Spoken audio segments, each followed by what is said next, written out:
Hey guys, Dylan from Noble Records coming at you with another heavy rotation video. This is long overdue. I've had a crazy month in October.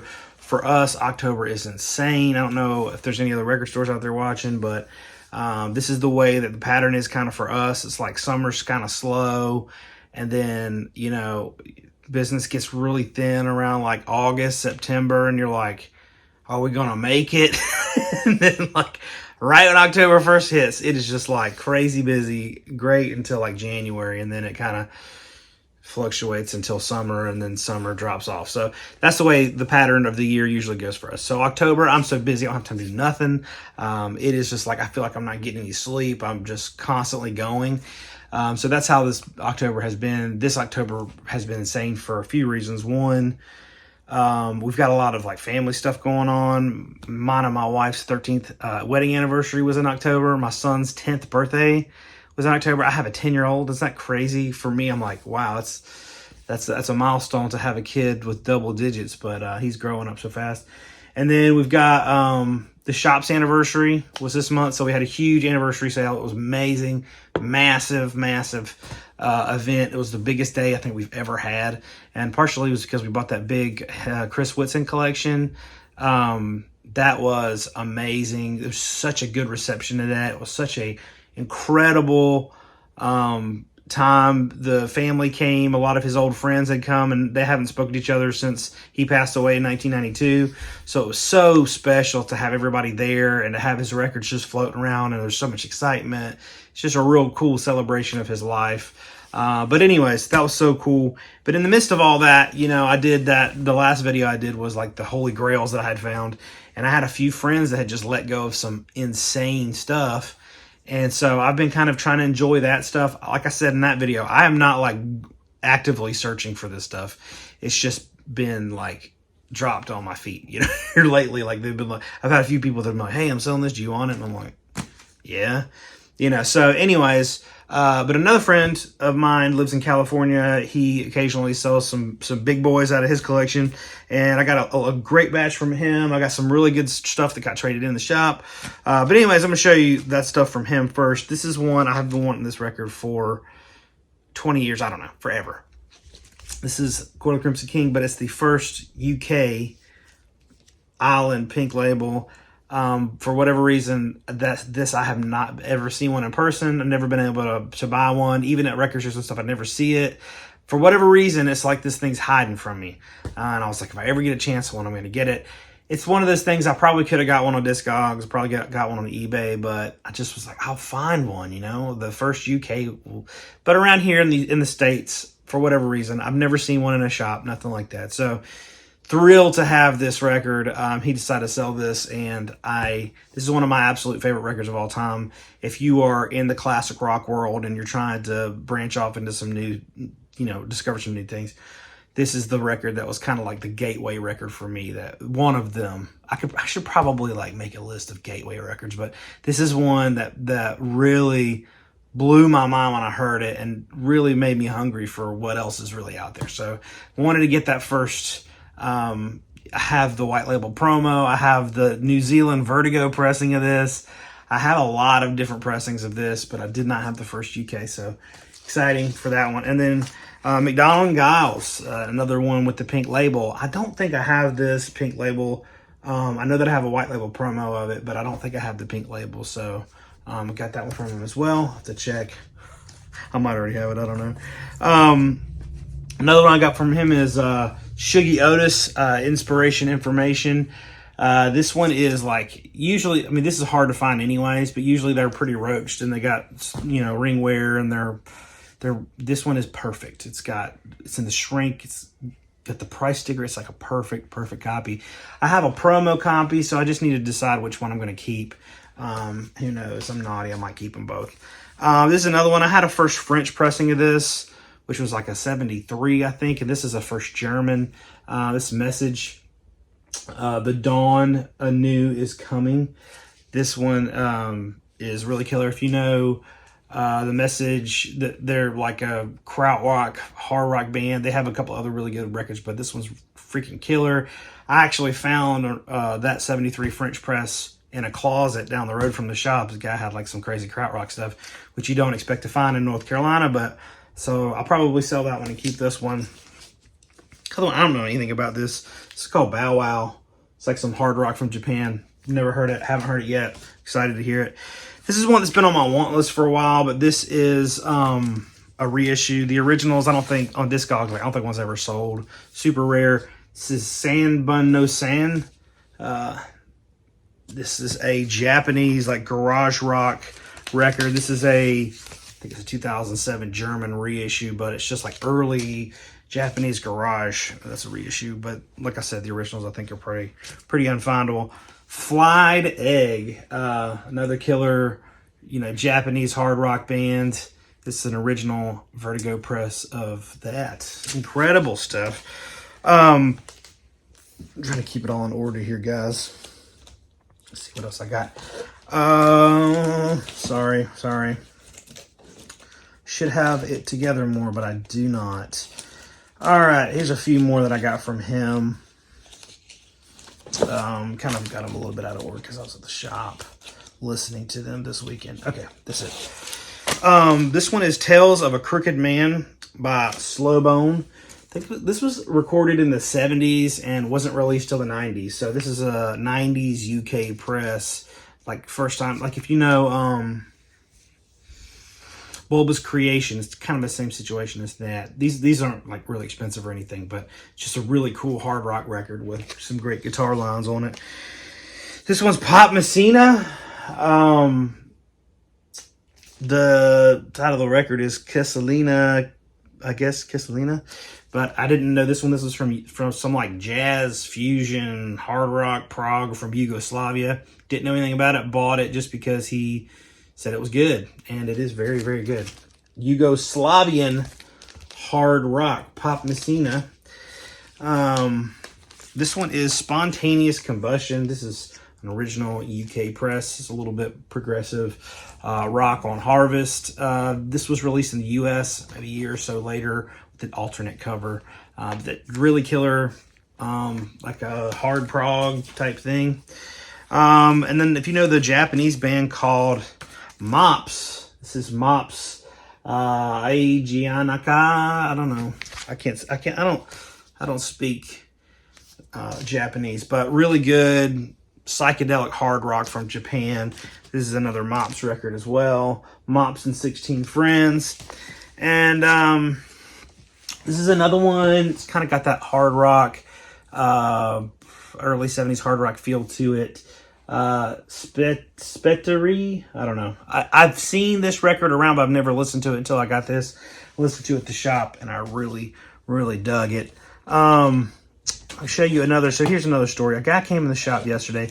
He's been talking to me online, just on my website. Like, we have a little forum thing on my website to where if you have records you want to sell, you can kind of reach out and chat back and forth with us to see if it's kind of worth our time and your time and all that stuff. And so he was like, yeah, I've got some like really good records, which everybody says, but he's like, he started naming off some of the stuff he had, and I was like, yeah, we're going to have to meet. I need to meet you, sir. And so we kind of set up a time where he would come to the shop, and he came in on Saturday. This past Saturday, Logan was out of town, and so I was running it solo like the good old days.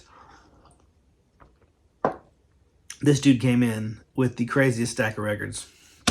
And these are the ones that I've decided to keep or take home for further review. Logan always teases with me. He's like, it's amazing how some of these killer records, they disappear from the shop and then reappear later. And they're missing their shrink wrap and hype stickers, because I'll upgrade copies and like, a killer record will come home and then I'll bring mine back. And anyways, it's a magic trick I do that only I benefit from. But this is, first of all, like the thing that he caught my attention with was he's like, I got some Big Star records, which you want to see, but you never do. He said he lived in Memphis for a long time and that they were, the record collectors in Memphis were talking about it when they came out, so he bought them. This is original #1 record, Big Star. This one's probably a little nicer than the one I have, so I'm going to compare and then probably bring one of them back maybe this weekend. Who knows if you're local? We're probably going to have a Grail Fest this weekend. Just spoiler alert. But first pressing of this, I love this record so much. Play it at my funeral. I love it. The song 13 on here is one of my absolute favorite songs of all time. But this is a fantastic record.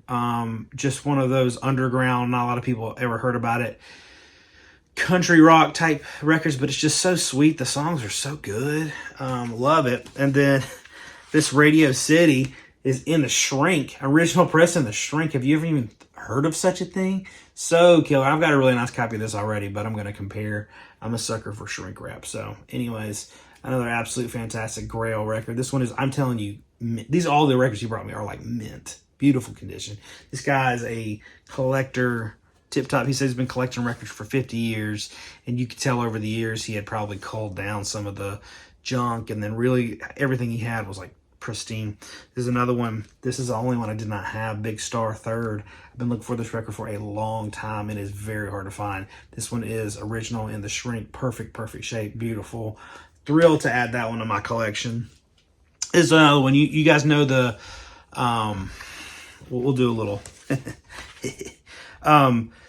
Bubble Puppy. I've had this record for a long time, but this one has the hype sticker. When I first opened the shop, I had a copy with a hype sticker and I sold it because I already had a copy. But since then, I really regretted it because that hype sticker is so freaking killer, and you never ever see it because it's one of those early psych records. It doesn't ever come in the Shrink and all that. But this is a beautiful, perfect copy. So I've got a really nice copy, like a near mint copy, but it doesn't have that hype sticker and the Shrink wrap and all that. So I will be keeping this and selling my other one. But this band, really killer. They were on International Artists, so same label as 13th Floor Elevators. They were on that label, and then they went to move labels and ended up having to change their name to Demian. So he was telling me that he loved Bubble Puppy and that he was trying to find a Demian record and found this record instead. This is not the same band. This is another band called Demian. This is called Rockstar Farm, the name of this album. Really killer early 70s hard rock, super rare record. And so he said he had bought this record looking for the other Demian. And he actually did bring a near mint copy of the other Demian as well, but it's at the shop because I already have like a near mint promo at my house. But yeah, this is an amazing record. Not the same band, but if you like that band, you probably would like this one too. Really killer. Been looking for this record forever. Super excited about that. And so he also brought a slew of Three Man Army. So if you don't know Three Man Army is a hard rock band. If you like, Cactus, if you like that early 70s hard rock type stuff, Deep Purple, whatever. And you don't know Third Man Army, their records are really good, and they're not so expensive as like some of this stuff that's hundreds of dollars or anything. A lot of these you can get from, 30, 40 bucks, most of them. So this is a really killer first press gatefold. I think this one's a little cleaner than the one I've got. I think mine has some ring wear because the cover's always dark. So that's just taken home for further review. This one I didn't have. Been looking for a clean copy and I haven't found one. This one's Three Man Army. This is 2. This is an original UK pressing of this. First UK, super hard to find. Amazing. This is my favorite record of theirs. It is phenomenal. Really killer early 70s hard rock sound. Incredible. And this one is a third of a lifetime, and this is a promo copy, which the one I have is not a promo. He had 4 copies of this. A first press that's really clean, a second press in the Shrink, a second press that was sealed, and then a promo copy. So he is one of those archival collectors that has multiple copies. And then this one, which I did not know, I've never heard this record before. This is Einzelganger. Anyway, some sort of kraut type stuff. Really heavy on the synthesizer. I did listen to this at the shop the other day. Very cool record. Like I said, it's got really synthy type of prog rock, but fantastic. Really enjoyed listening to that. I always love discovering new things. This Gun record, I just taken it home to look at my copy. I cannot remember what my copy. I know that my copy is either clean or first UK or something. I couldn't remember, so I need to cross-reference. But this is like an absolute perfect copy in the shrink. It's beautiful. This one is an unreal record. That first track, "Race with the Devil," is amazing. If you like that early 70s hard rock, this record is absolutely mind-blowing. This is late 60s though. 69, absolute amazing record. This is another that was kind of a gateway for me. He also had this, which you never see, but this is this Led Zeppelin Live on Blueberry Hill, which I just got a super clean copy of that. It's got the insert with it, and then it's got on, I think it's on blue and green vinyl. You guys are here for the long haul, why not? It's a little bit different than the one I have. This one's like a red, and then it's red and green, so this is green. But mine has black labels, and mine is like, I can't remember, green and yellow, I think. I can't remember, but anyways, you just never see them as nice, so I'm so tempted to keep it. But I probably will end up putting it on the wall at the shop. But I just wanted to take it home and compare it with mine. But I know mine's in the shrink, and it's got like some extra stuff in it. So, and then this one I don't know anything about. It's called Calculated X. Looks like it's some sort of EP. But he said this was like a local Memphis synth pop type thing. It's still sealed, so he gave that to me as a gift. So, anyways, the name was Mike. Mike, if you're watching this video, thank you, man. He said he watched my YouTube channel. And he lives kind of a couple hours away, so he said he'd bring me more. So thrilled to meet him. It's always nice to meet somebody who's heavy into it and has really clean records. All right, we're going to go pretty quick on this. Joni Mitchell Blue, white label promo. I've been wanting one of these forever. I had one years and years ago and regrettably sold it. This one, I believe, used to belong to a friend of mine who passed away, and then Carolina Soul was selling off a lot of his, like all his big records, and so it felt right to bid on this one and get it. I'm not doing much eBay, and I think that's the only eBay record in this whole stack, but it was his, and I'd visited him. He lived in Atlanta. His name was Paul, a really, really nice guy. Like I visited him, I think in 2018 or 19, I think it's 18, and he just had an absolutely incredible collection, and he passed away, so Carolina Soul was selling it, and I just wanted to get one, you know, so and I actually still have some records in my collection from him. I bought some records from him when I went down to visit him in 2018. This was one of the only Zamrock records I still needed. I got this from Zambia. This is Anka Makwacha, Smokey Hangala. This is a really good Zamrock record. Like I said, one of the very few I still needed. I got a little batch from Zambia. I got this one, this Aero Experience record, which I already have, but I'll end up selling this one. But super rare Zamrock record. And then this one, Keith Malefu, Love and Freedom. I'll definitely sell this one because I have a very nice copy of this, but just got that stuff from Zambia. A friend of mine found this and brought it in and traded it in. This is Gunfighter Ballads for Marty Robbins, which is an absolute incredible early country. Like I could tell, like a lot of the country singers now are kind of paying homage to Marty Robbins. You know, if you like Coulter Wall, I think he gets a lot of influence from him. But this is a white label promo. This is a beautiful, beautiful copy. So thrilled to add to my collection. This is one of my favorite country records of all time. Just Big Iron on here. I think it's the best country song ever written. Another one, William Onyeabor Tomorrow. This is, you know, it's an original press. So it's a little bit rough, but trying to get all the Onyeabors. Just got a few more. Try to keep these short and sweet.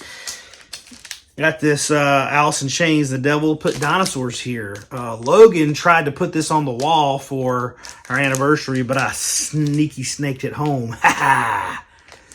But anyways, he was cool with it. He didn't remember it. He was like, "Hey, did we ever yesterday?" Like it was the day before yesterday. He was like, "Did we ever put that Alice in Chains out on the wall?" I was like, "I don't know, man. I don't know what that thing." And he was like, and it was pretty funny. But me and Logan are good buds. He just wants what's best for the shops. That's what I like him. This one's Drive By Truckers, The Dirty South. David Gibson, really good guy with a YouTube channel. His name on YouTube is Local Biography. Really good friend of mine, lives in Charlotte. He brought this the other day and dropped it off for me at the shop and gave it to me as a gift. So I actually don't have this record, so thank you, David. I love that Drive-By Truckers, Isbell type of stuff. This is one that I was cleaning out behind the desk yesterday, and I was trying to price some stuff that had just been sitting for a while. This is a record I got a long time ago, and every time I put it on to listen to it, like I'll go to sell it, and I'm like, maybe I should listen to it. And I'm like, oh my gosh, this is so good. This is a cheap record. I think they're like $10. But this one is Go Live from Paris, Stomu Yamashita. But anyways, this is Stomu Yamashita with Steve Winwood, Klaus Schultz, Michael Shreve, and Al Di Meola. This is insane. The reason I kept this all these years is because it has a stamp on it that says secret. You see that stamp. So I can't remember the details, but years ago there was like some collector that stamped that on all of his records, and his collection went for sale. And pretty much like if you find anything with that stamp on it, it's supposed to be like a killer record. So I found it. I heard about that, and then I found this like around the same time, and I was like, dang. And this is, like I said, cheap record, but it is some of the most insane jazz fusion guitar you've ever heard in your life. It is fantastic. If you like that jazz fusion-y, Weather Report type stuff, this is in that same vein, and it is mind-blowing. It's double LP. This is like mint. So I was like, screw it, I'm going to take it home. I know it's a cheapie, but man, some of those cheapies really hit. Anything like I think I could find again, or that wouldn't cost me too much to just jump on Discogs and buy it, I can't hang on to everything. So things that are, that I think I'll see again, I just sell them, But I've never seen another copy of that, and it's just so good. Another one, Do Not Laugh at Me. I'm going to save this for the very end. This is original press of Significant Other by Limp Bizkit. I got a story that revolves around that. This is the only one I'm going to show from the Chris Whitson collection, but I kept like, they'll bleed into the heavy rotation stuff as I'm listening to them. But this one is the Jesus Lizard Goat. I'd never listened to this record before. It is amazing. I have listened to this so much the past few weeks since I got that collection. This has been the one I've listened to the most out of the whole thing. It is unbelievable. It's post-punk, but it really has that early 90s, late 80s grungy sound.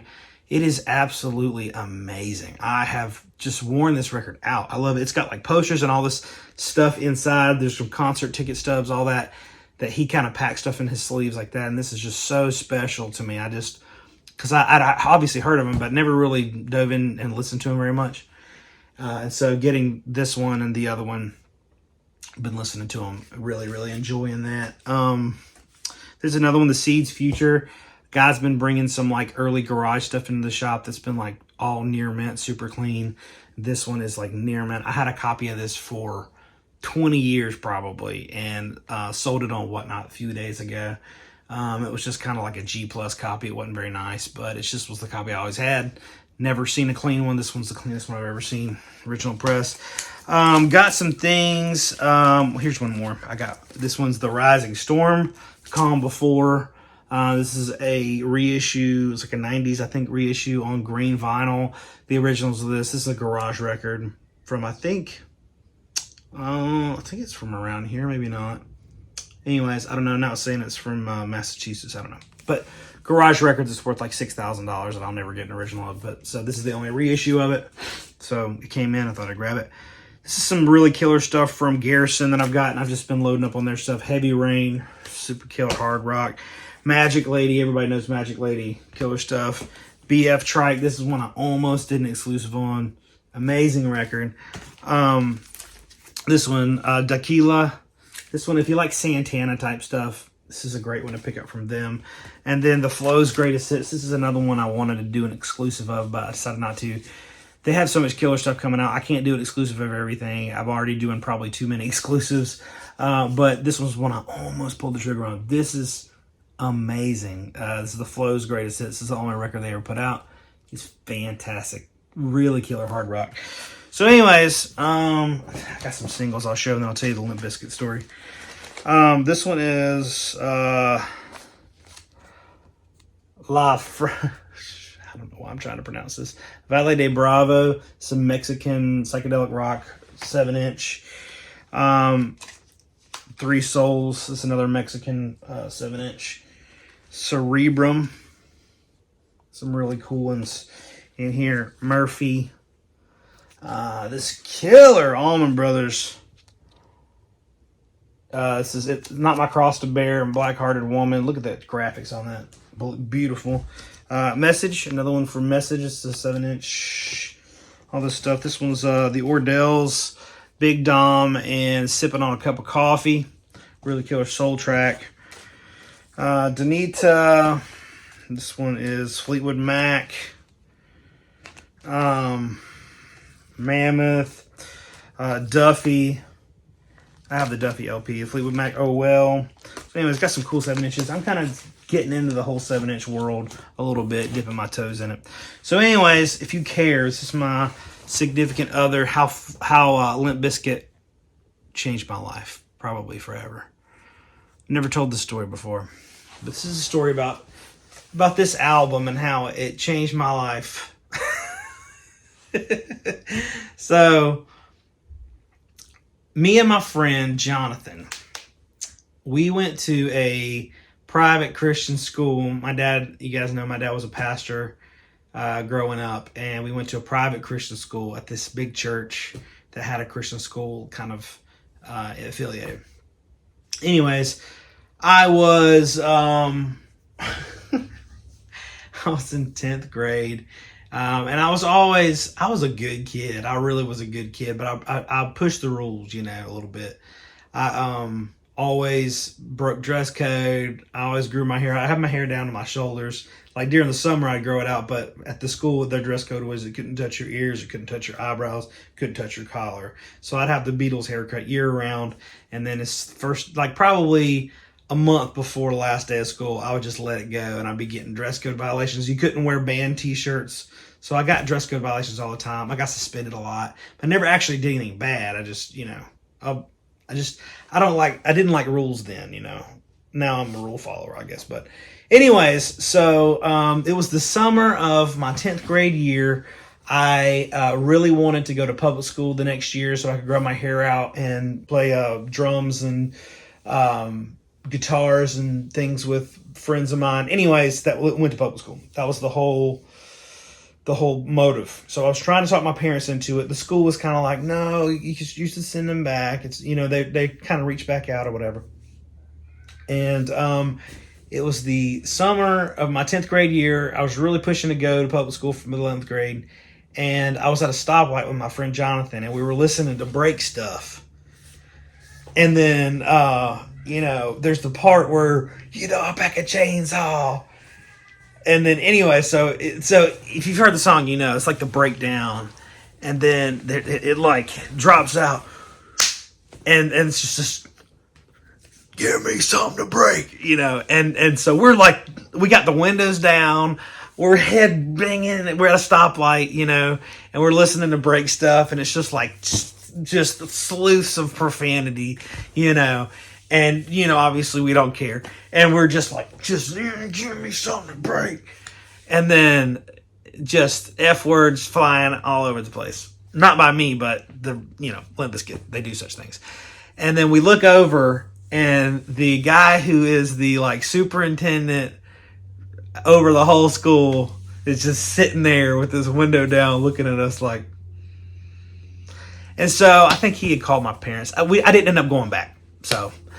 But I had a great time in public school, grew my hair out. My hair was halfway down my back.